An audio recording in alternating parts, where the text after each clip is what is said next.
Welcome everyone to this channel where I will be sharing episode reviews of that 1960s television show that I enjoy so much, Lost in Space. I encourage you to like and subscribe so that you don't miss each new installment as I work my way through all 83 episodes of this wonderful series. Up next, Season 1, Episode 8, Invaders from the Fifth Dimension. Aliens from another dimension arrive at the Robinsons' planet. They have been traveling long and their ship needs more processing power to return home. What they need is a human brain. The aliens capture Smith, but he persuades them to release him so that he may bring them a younger, fresher brain. What he plans to offer is Will's brain. This is the 8th episode of the series.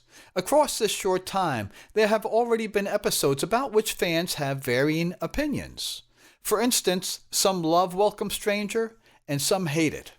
While I very much enjoy My Friend Mr. Nobody, I definitely enjoy it quite a bit less than most other fans. Coming to this episode, however, I think the opinions are more universal. Everyone loves Invaders from the Fifth Dimension. And that's interesting because this episode actually has some significant gaps in logic. However, the good stuff is really good. So much so that we either don't notice those gaps in logic or simply don't care. I'll touch on all of this throughout my review, but for now, on with our story. We pick up with the final scene from our last episode. Will tossing away a string of immense diamonds that he has been fashioning into a necklace for Penny. Smith picks them up and utters for the first time one of his iconic lines, "Oh, the pain," only this time saying it as if he were truly in pain. We transition to a view from inside a spaceship as the aliens look down upon the Jupiter 2 campsite. We get our first look at these aliens who appear to be only floating heads with no body. More so, we hear them communicate, even though they have no mouth. We then see the ship's controls as they fly over the planet's landscape looking for a place to land.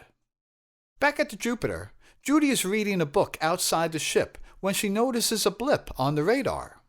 She calls out for Maureen, who comes to have a look. Saying that she's never seen a blip like that before, Maureen assumes the scanner is not working properly. She calls Don over and he says he just checked the scanner out that morning. Just as Don gets a look at the radar, the blip disappears and he assumes the girls were just imagining things. Maureen agrees that maybe their eyes were playing tricks on them, but Judy is quite sure of what she saw.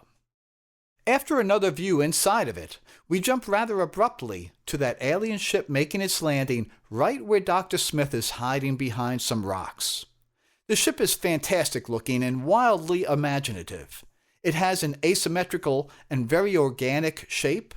In its cradle is a large orb that looks like an eyeball, right down to having what I'll refer to as an iris. Exhaust spews from its legs as it rocks back and forth. At some point, it zeroes in on Smith. The orb begins to glow and an ear-piercing alarm is heard. Smith tries to run off, but a ray shot from the ship essentially stuns Smith. Once he is released from the beam, an alien head begins to appear in the ship's iris and tries to communicate with him in their native language. After hearing Smith, they adapt to English and ask him if he is native to this planet. In typical, all for me even at the expense of everyone else fashion, Smith says that he's not native to the planet, that the natives here are called Robinsons, and he offers to show the aliens the way to them. The aliens suggest that maybe Smith will do. They go on to describe how one of the circuits in their guidance system has worn out, and they need a computer to replace it. Once more, Smith hopes to get off the hook by telling them that the Robinsons have a whole slew of computers, but the aliens are clear that for their purposes, those computers are mere toys.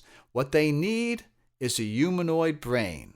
As they say, even one as primitive as Smith's. They talk about needing to shrink Smith so that his brain will fit. Smith panics and starts to run. The aliens once more fire a laser that freezes Smith and ultimately pulls him in as though he were in a tractor beam. With a pop, Smith finds himself inside the alien spacecraft. Even though the ship appears not especially large on the outside, its dimensions seem boundless on the inside. The aliens continue to talk about reducing Smith's size, but Smith tells him that he can find a sharper, more youthful brain that is already smaller. When the aliens turn to consult on his suggestion, Smith pulls out a laser and takes aim at them. You showed treachery and cunning. Noble qualities on your native planet, no doubt, but indicating defective relays in your reasoning circuits. That's it exactly. I'm a scoundrel, a thoroughly bad sort, hopelessly unreliable. Why, I'm doing you the greatest favor, furnishing a substitute for my morbid, villainous brain. The aliens agree to have Smith deliver on the smaller, more youthful brain.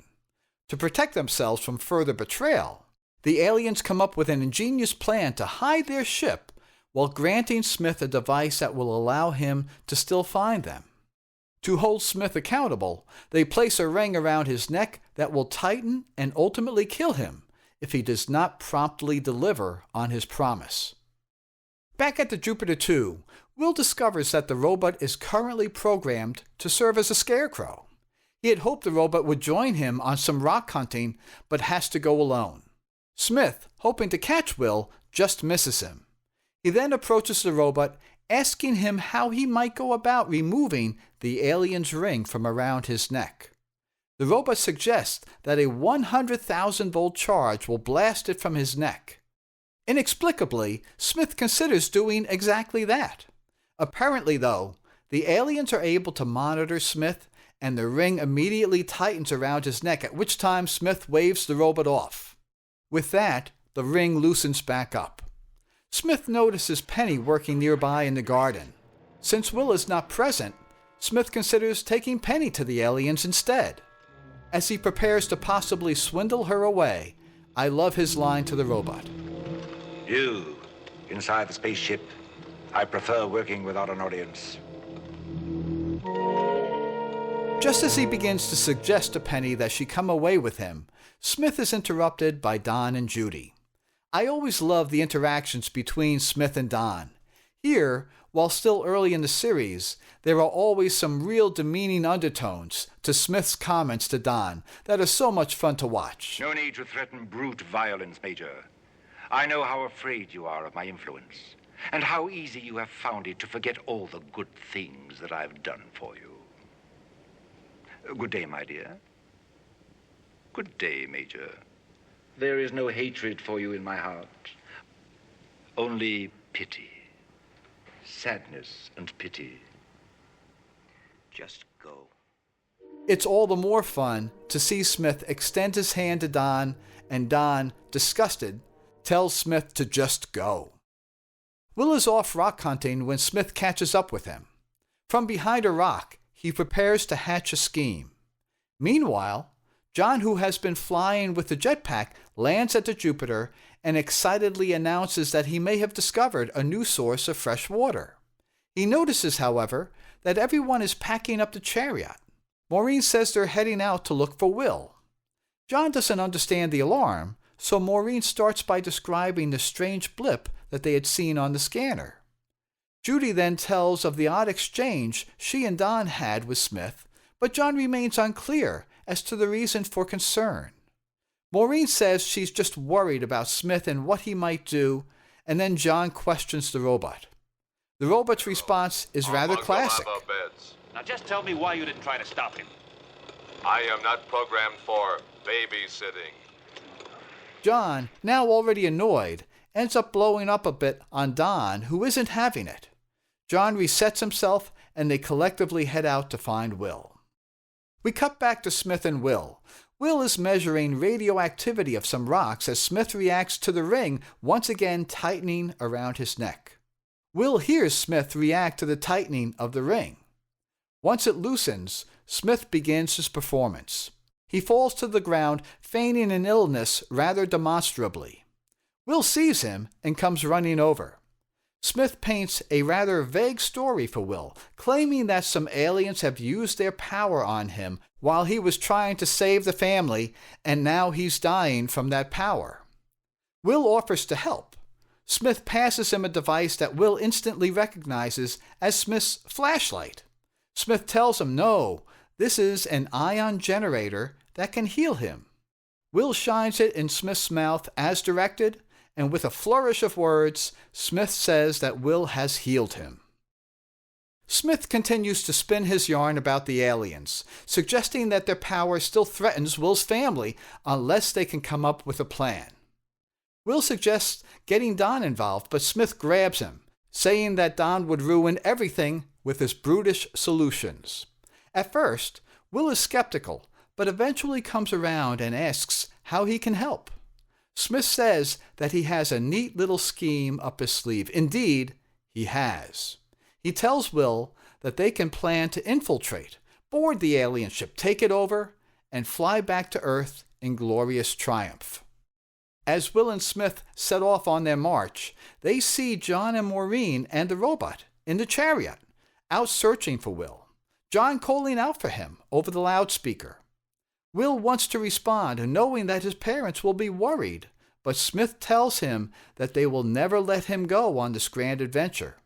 To Smith's great relief, Will concedes that maybe Smith is right, and they begin to march off again in search of the alien ship.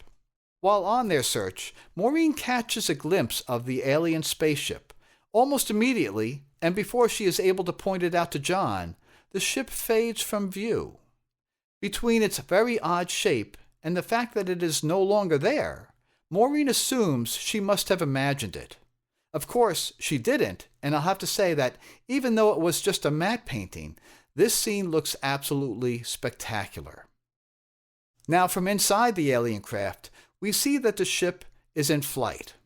The aliens have the chariot in their sights and consider destroying the vehicle and everyone inside, but they decide to hold off for now. Maureen and John arrive at the lava beds where Will was working. They discover his tools, confirming that he was there, but also find Smith's flashlight so that they know Smith is with Will. John questions the robot about their whereabouts, but at this stage, the robot can only respond that there is insufficient data. Before long, the chariot once again passes near Smith and Will. Smith immediately rushes Will into a cave and silences him, reminding Will that his family's lives hang in the balance of the adventure that they are on. Will acquiesces, and they continue to press on, Smith periodically checking the small disc given to him by the aliens. Will eventually pulls out his walkie-talkie, suggesting that he should at least call in to his parents. He wouldn't tell them what they are doing, he would just let them know he's all right. Smith recognizes that Will's walkie-talkie is a threat to his plans and comes up with a scheme to dispose of it. Smith leads them to a large area of sand. He grabs Will's shoulder just before he steps into that sand, telling him that he just saved his life. Will questions the danger, and Smith asks for the walkie-talkie. He turns on the device's alarm, which is audible for a mile, and tosses it into the sand. The alarm and the walkie-talkie itself gradually disappear. In this, Smith is able to accomplish two things: growing Will's trust in him by saving him from certain death, as well as disposing of Will's only means of getting in touch with his parents. A bit further on, Will sees some water pouring down from the rocks. He's thirsty and goes to reach in for a drink. Once again, Smith grabs him and claims that the water would have burned the skin right off of him. Will begins to doubt Smith's motives. In his wonderfully manipulative manner, however, Smith leans back and dares Will to put his hands in the water. Will tries repeatedly, but always stops himself out of fear and uncertainty. He ultimately apologizes to Smith for not trusting him, exactly the outcome Smith was counting on. Meanwhile, John and Maureen discover a past landing site of the alien spacecraft. The robot recognizes that an alien presence had been at that site. He describes them as anti-humans and from anti-Earth. Alarmed, John asks if they have will. The robot can only say that it is within the realm of possibility. As John and Maureen run back to the chariot to continue their search, we can see that the aliens once again have them in their sights. They once more consider destroying them all, but once more elect to wait. Smith is growing weary of the journey and wants to stop for a rest. He checks the disc given to him by the aliens. Will sees it for the first time and asks about it. Smith shows it to him, and it disappears right out of his hand. Smith recognizes that this must mean they are close to the ship. To heighten Will's alarm, Smith tells him that the aliens want someone for study purposes, and maybe the aliens have captured his sisters. Smith vaguely describes how to overpower the aliens when suddenly, just a few feet away, the alien ship appears. Smith persuades Will to approach the ship, saying that Will already knows the whole plan, but Will correctly complains that it was never really explained to him. Nonetheless, Will marches out, with Smith reminding him courage and fortitude. Will approaches the ship and is transported inside. In that moment, the sociopathic Dr. Smith reveals a smile, thinking that he is now safe, even if that safety comes at the expense of a young boy. Just then, the collar around Smith's neck tightens. He demands to know what the aliens want as, after all, he has, as Smith describes it, delivered the goods. The aliens say that Will's brain has not yet been tested, and it is possible that they may need Will's and Smith's brain. Smith, of course, protests. The aliens, however, finally accept that Will's brain is acceptable for their purposes and remove the ring from Smith's neck to his great relief. Inside the ship, we see Will wander and look around as the aliens begin to engage with him. He asks why the inside of the ship is so much larger than the outside, and the aliens respond that within the ship, they are in a field of fifth dimension where size has no meaning. Will gets his first look at and is startled by the appearance of these alien creatures. They question Will, and it becomes clear that the aliens were monitoring the two of them, and already knew that Smith was tricking Will into believing that he could possibly betray them. Will acknowledges this, and the aliens are pleased with his honesty. They tell him that they have been traveling since before Earth's history and have grown weary. They go on to say that they do not intend to harm Will, but need his youth and mental curiosity to calculate the trajectory of their liftoff and continue their journey home. Meanwhile, Maureen and John are continuing their search. Suddenly, the same blip Judy saw earlier now appears on the chariot's radar. They head towards that area, get out of the chariot, and continue their search on foot. From a distance, Smith spots them and runs over while calling out that the aliens have got Will. Smith claims that the creatures had captured them both, that they needed a brain, but his was too old, and they kept Will. John demands that Smith feed his information to the robot.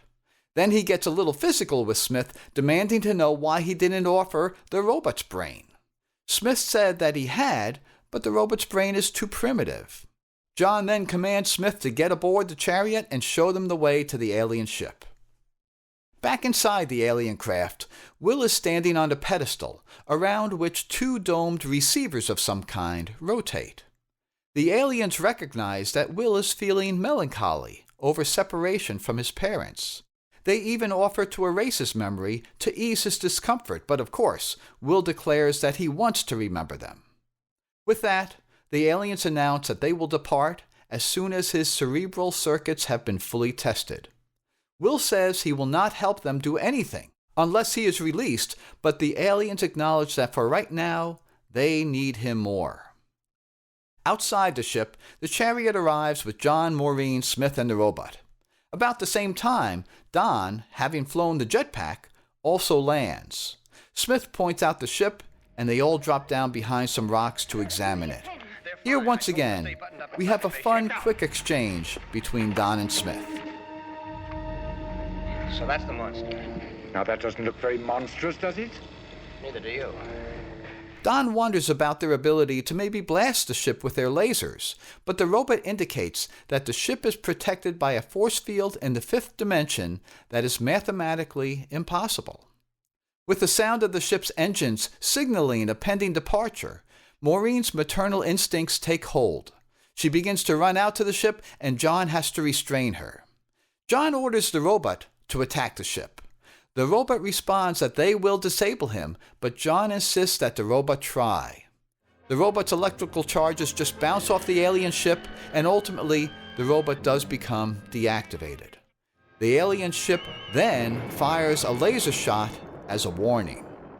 From inside the ship, Will has a view of everything that is taking place outside, and is understandably distressed by it all. With that, he is persuaded to, as he states it, I'll run your old computer.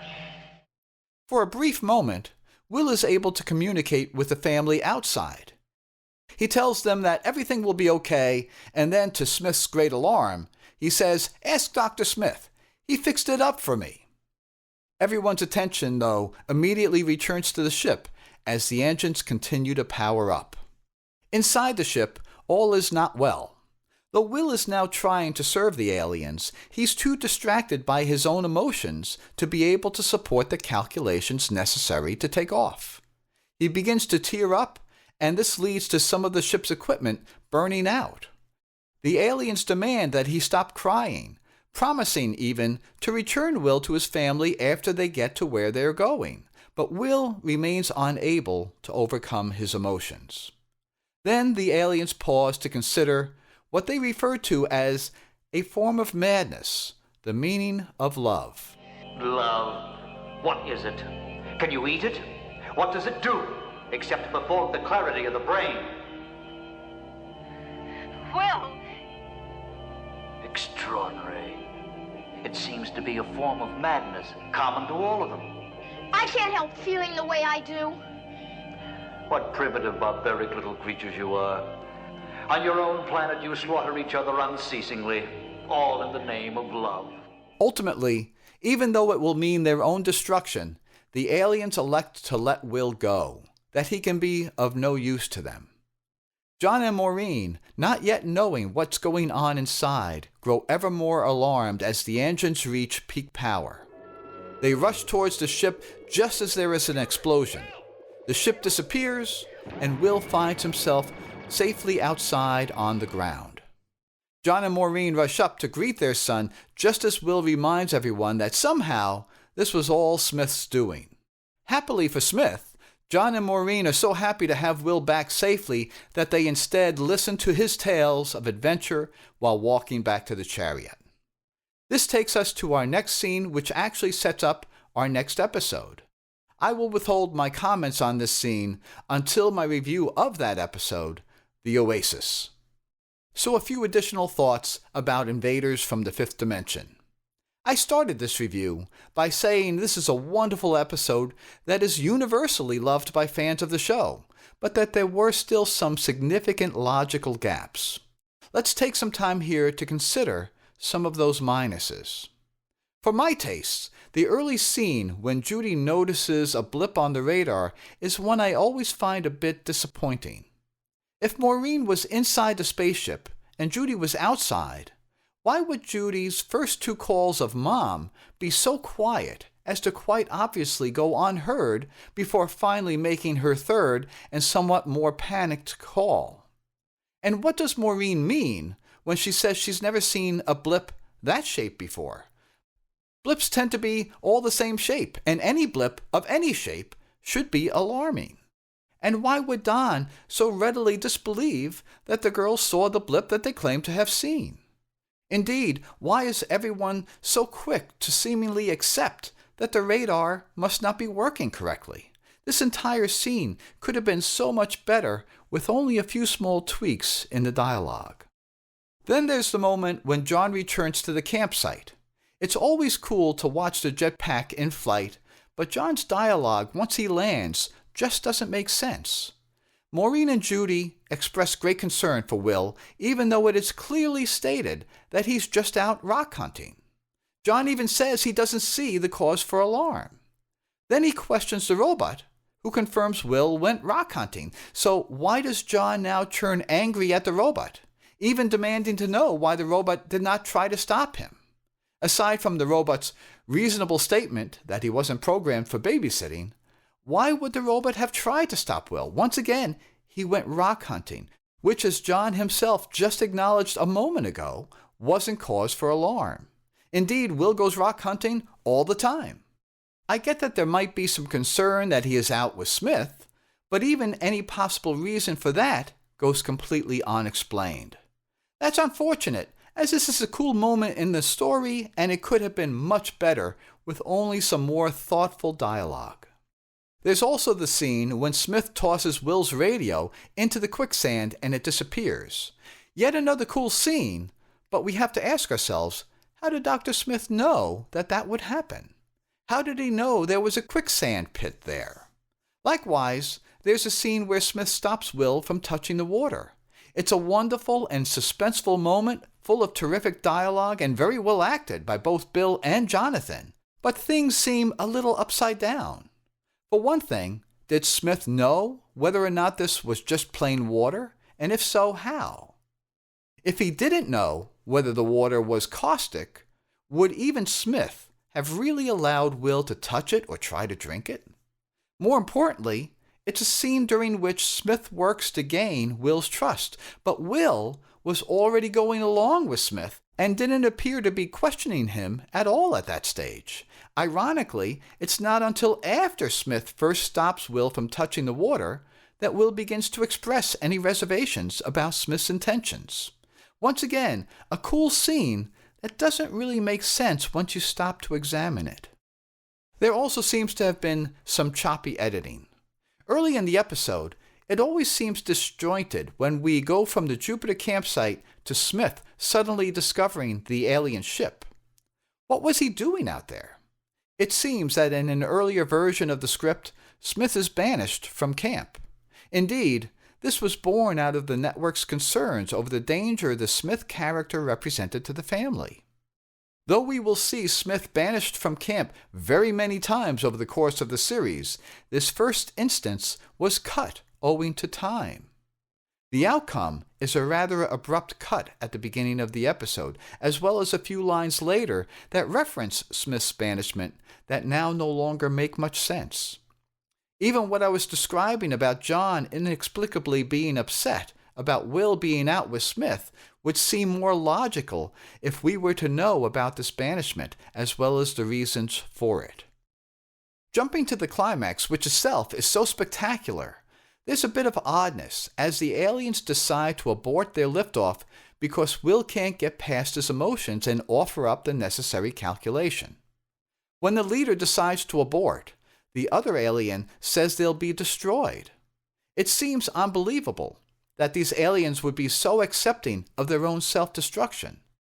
A more believable conclusion might have been to have them let Will go and lift off without a known trajectory or destination, essentially becoming lost in space themselves. I also can't help but feel a little sorry for these aliens. Though their need of a human brain seems very morbid, they were actually quite nice to Will. Well, in their own alien way. They repeatedly expressed concerns about Will's comfort. They offered to wipe his memory once again in the interest of Will's comfort. And they even offered to return him to this planet once they get to where they're going so that he may rejoin his family.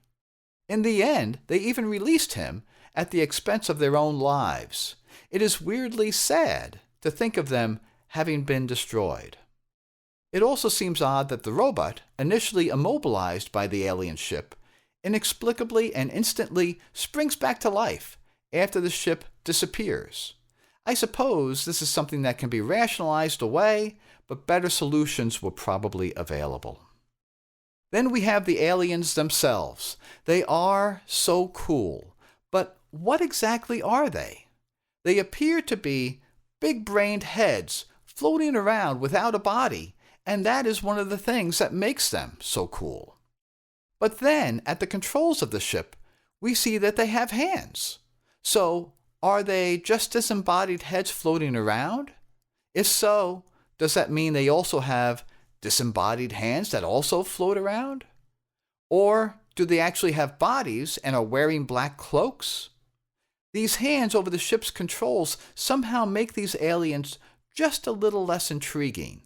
I would have liked to have seen them played without any hands, that they are simply these big-brained heads, and that they are able to control things like their ship telepathically, which after all is the way they seem to communicate. Finally, I always enjoy little bloopers that occur here and there, and this episode includes one of the more famous ones. Bob May was the actor inside the robot. He would sometimes wear the full costume and be towed around the set by stagehands. Often, though, he would wear what is affectionately referred to as a Bermuda shorts version of the robot costume, essentially the full costume without the feet, such that Bob would just walk around the set independently. His feet would be kept out of view by camera angles or carefully placed boulders. During the scene when the robot marches out to confront the alien ship, however, we clearly see Bob's feet hanging out of the bottom of the costume, as well as the power cord trailing behind him, the cord that supplies the electricity for all the robot's lights. Now, I know this can sound like a long list of misses or gaps in logic, and it is a long list. That said, while there is some head-scratching throughout this episode, it unquestionably remains an absolute fan favorite, and a favorite of mine as well, and for very many good reasons. For one thing, this is a visually fascinating episode. The design of the alien ship is fantastic. It's very different and imaginative. The uniqueness of the ship is fully displayed when we first see it on the ground, as well as when it lands near the end. The organic appearance of the structure, the globe in the middle with the iris through which we see the alien as he speaks to people on the outside, even the way the alien image in the iris pulses, the smoke coming from below the ship, and the way the ship rotates back and forth just a bit. It's all so intriguing. The inside is equally fascinating and feels quite authentic. Somewhat famously, Lost in Space, as well as other shows of the time such as Batman, would use negative space or black backgrounds as a cost-cutting measure. Here, that negative space actually helps to sell the idea that the inside of the ship is indeed within the fifth dimension where size is meaningless. Even the sound effects and creative camera work lends to the eeriness of these interior scenes. I know lights shining on saran wrap appears often in Lost in Space, and it is just as frequently ridiculed by fans, but I think it certainly works very well here. Then, of course, we have the alien creatures themselves. Once again, they are just so cool, and like their ship, they are very much unlike any other alien we will see throughout the series. Somewhat famously, Lost in Space aliens are often wearing furry suits or being painted silver. These big-brained, disembodied heads that can speak while having no mouths are about as cool and imaginative as aliens can be. The episode itself is loaded with suspenseful scenes. I love watching Smith respond to the ring around his neck as it occasionally tightens. Indeed, Smith's desperation is evident as he considers something as drastic as having the robot blast the ring off of him. It's also worth taking a moment to reflect on the noises that Jonathan is able to make as Dr. Smith, his assorted screams and yelps. They seem quite real and in the moment. For instance, when the ring tightens around his neck. Ordinary, fallible human being just minding his own business. Ow! What we need is These sounds that Jonathan makes are somewhat unique. Indeed, they're rather difficult to mimic. Ultimately, I guess, they belong to Dr. Smith and Smith alone. It's also fun to watch Smith's manipulation of Will throughout this episode. This is Smith at his evil and selfish best. Indeed, here he is willing to buy his own freedom by offering up the life of a young boy whom he seems to even admire. Finally, this episode offers up a fantastic conclusion. There is great tension inside the ship, the aliens insisting that Will comply while he struggles to overcome his emotions. There's great tension outside the ship as Will's parents struggle to control themselves, something that is heightened as we hear the ship's engines announce a pending departure. And then ultimately, the aliens' consideration of the concept of love. It's all done wonderfully.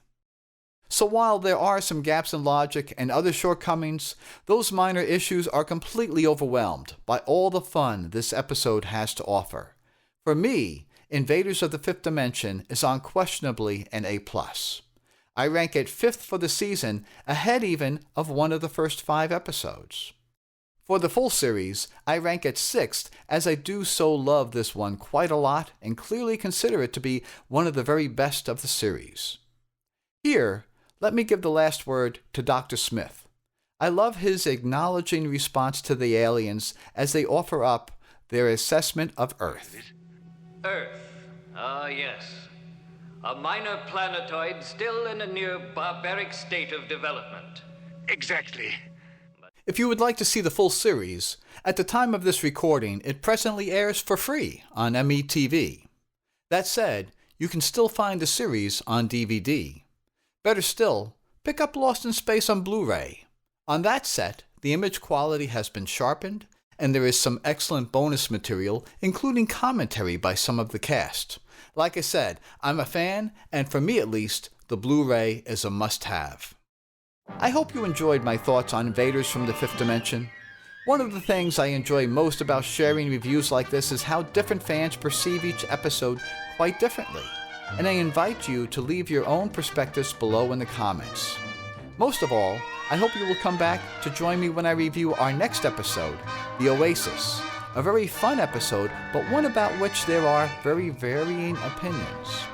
Once again, I recommend subscribing so that you don't miss each new installment. Thanks for watching.